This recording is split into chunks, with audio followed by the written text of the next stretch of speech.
Shalom, puji nama Tuhan, kembali berjumpa dengan Devotion KAB. Pada kesempatan ini saya akan membawakan satu tema firman Tuhan, yaitu milikilah mimpi yang besar. Itu tema bulan ini di gereja kami, yaitu milikilah mimpi yang besar. Sebelumnya mari sama-sama kita mau baca Alkitab di dalam Kejadian pasal 37 ayat 5 sampai 11, agak panjang saya akan bacakan secara cepat. Kejadian 37 ayat 5 sampai 11, demikian firman Tuhan. Pada suatu kali bermimpilah Yusuf, lalu mimpinya itu diceritakannya kepada saudara-saudaranya. Sebab itulah mereka lebih benci lagi kepadanya. Karena katanya kepada mereka, coba dengarkan mimpi yang kuimpikan ini.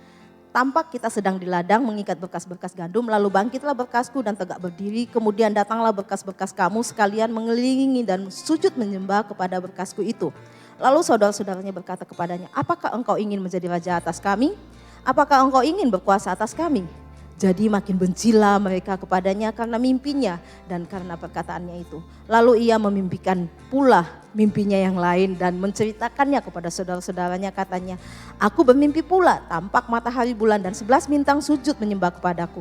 Lalu setelah hal itu diceritakannya kepada ayah dan saudara-saudaranya, maka ia ditegur oleh ayahnya. Mimpi apa mimpimu itu? Maka masakan aku dan ibumu serta saudara-saudaramu sujud menyembah kepadamu sampai ke tanah? Maka iri hatilah saudara-saudaranya kepadanya, tetapi ayahnya menyimpan hal itu dalam hatinya.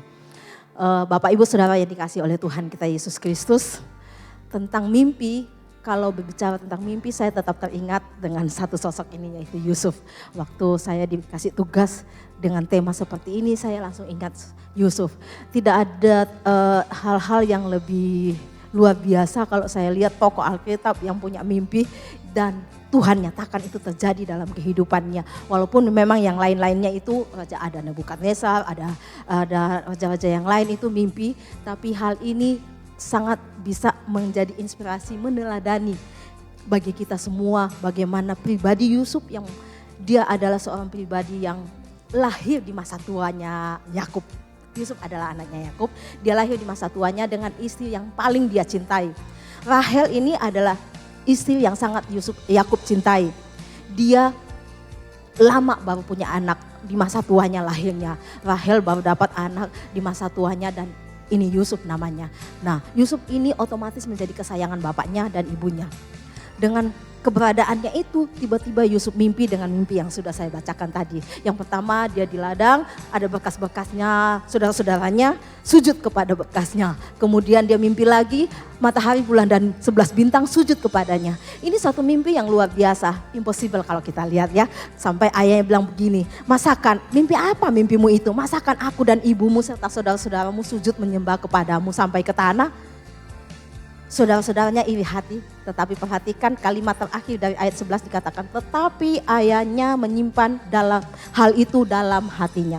Bapak Ibu Saudara yang dikasihi oleh Tuhan kita Yesus Kristus, dalam kehidupan kita mungkin kita punya mimpi yang banyak, kita punya mimpi yang banyak macam. Ada yang memang Tuhan kasih tapi saking banyaknya kadang-kadang kita juga lupa bagaimana cara untuk mewujudkan mimpi itu. Tapi pada kesempatan ini saya mau sampaikan kepada kita, mimpi yang besar bisa menjadi motivasi yang kuat untuk mencapai tujuan dan membuat perubahan dalam hidup kita.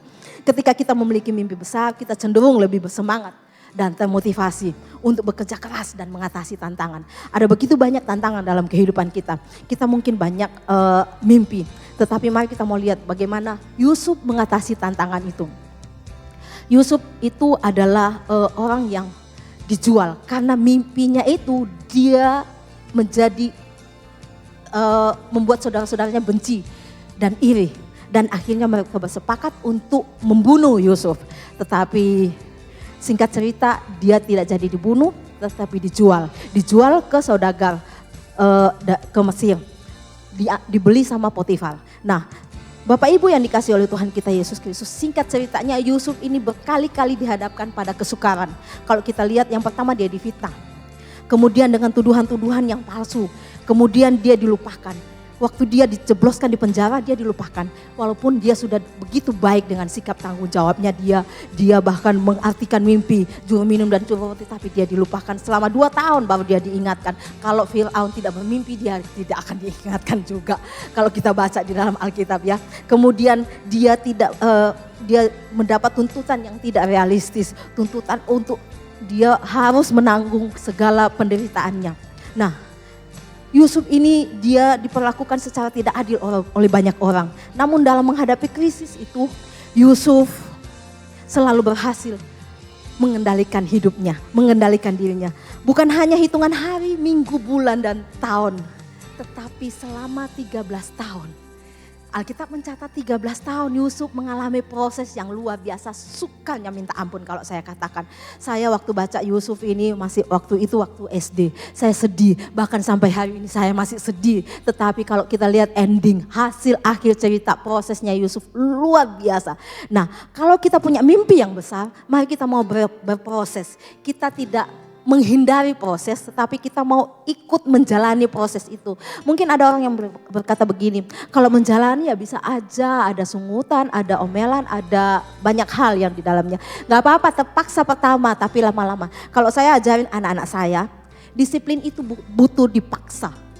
Untuk supaya kita menjadi baik butuh dipaksa. Orang bisa disiplin baca Alkitab. Saya ajarin anak-anak untuk bisa baca Alkitab dengan disiplin itu, saya paksa. Bahkan saya pernah bilang ke anak-anak saya, Mama sita HP-nya kalau nggak baca Alkitab hari ini.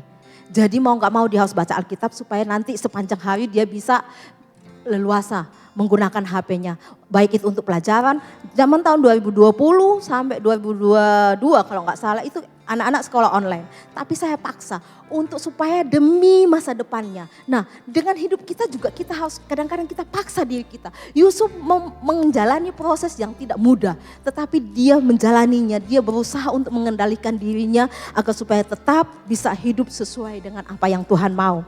Dan akhir dari ceritanya kita tahu bersama di dalam Kejadian 39. Kejadian 39 bahkan Firaun pun mengakui bahwa Yusuf adalah seorang yang penuh dengan roh Allah.